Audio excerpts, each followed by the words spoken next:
పూర్తిగా ఆ రోజు బీఆర్ఎస్ పార్టీలో చేర్చుకొని ఎక్కడ కూడా ఒక మాట ప్రభుత్వానికి వ్యతిరేకంగా మాట్లాడకుండా చేయడం, ఆ రకంగా శాసన మండలి యొక్క ప్రాధాన్యత తగ్గించేటువంటి ప్రయత్నం ఆ రోజు ప్రభుత్వం చేసింది. ఏదో సమావేశాలు నిర్వహించాలి కాబట్టి అడపాదడపా తూతు మంత్రంగా శాసన మండలి సమావేశాలు నిర్వహించడం మనం చూస్తూనే ఉన్నాం.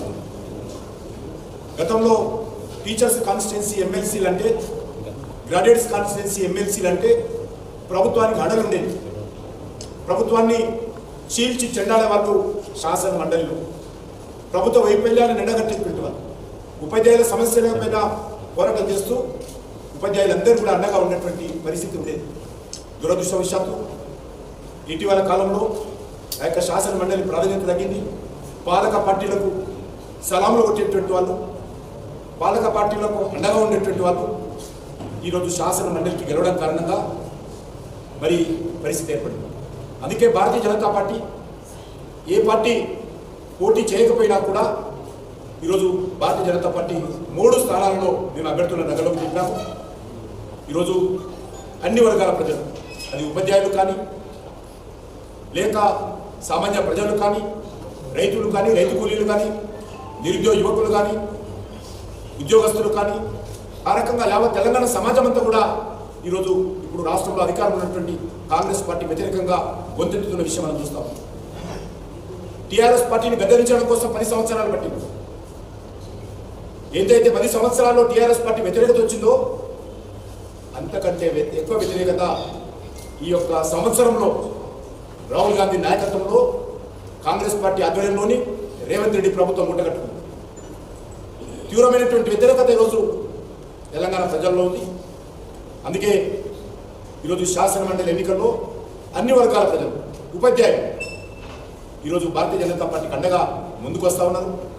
అనేక ఉపాధ్యాయ సంఘాలు, అనేక ఉద్యోగస్తుల సంఘాలు, ముఖ్యంగా తెలంగాణ ఉద్యమంలో మరి పోరాటం చేసినటువంటి జేఏసీలోని అన్ని సంఘాలు కూడా మరి ముందుకు వచ్చి అండగా నిలబడతా ఉన్నాయి. జేఏసీలో పనిచేసినటువంటి సంఘాలు ఈరోజు ముందుకు వచ్చి అండగా నిలబడతా ఉన్నాయి.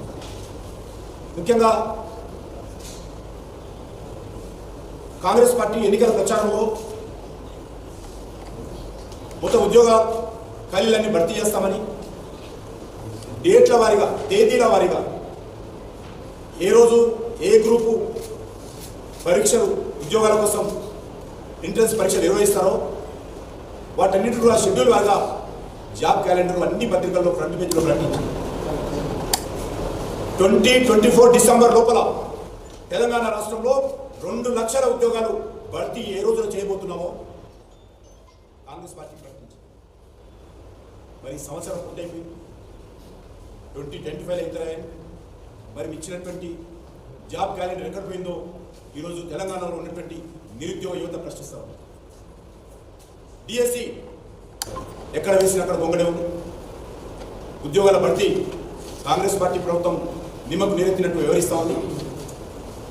అంతేకాదు వాళ్ళు ఇచ్చినటువంటి 6 గ్యారంటీలు కానీ, వాళ్ళు ప్రకటించినటువంటి 420 సబ్ గ్యారంటీస్ కానీ ఈరోజు ఏవి కూడా అమలు చేయాలనేటువంటి చిత్తశుద్ధి లేదు.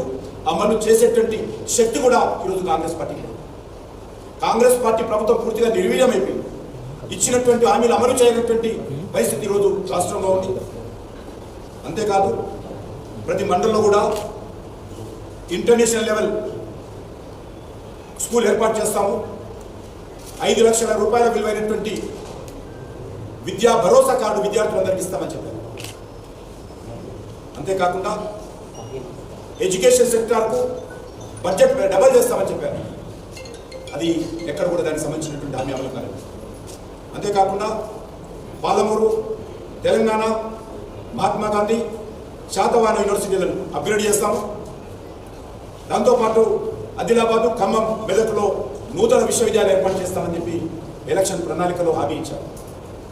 అంతేకాకుండా నిరుద్యోగులందరికీ కూడా 4,000 రూపాయల అన్ఎంప్లాయ్మెంట్ అలవెన్స్, నిరుద్యోగ వృత్తి ఇస్తామని చెప్పి హామీ ఇచ్చింది.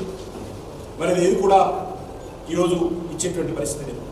ప్రభుత్వ ఉద్యోగస్తులకు, టీచర్లకు మరి పిఆర్సీ ఏర్పాటు చేయాల్సిన అవసరం ఉంది. కేంద్ర ప్రభుత్వము ఒక్కరోజు కూడా ఆలస్యం చేయకుండా షెడ్యూల్ ప్రకారము పిఆర్సీ కాన్స్టిట్యూట్ చేయడం జరిగింది.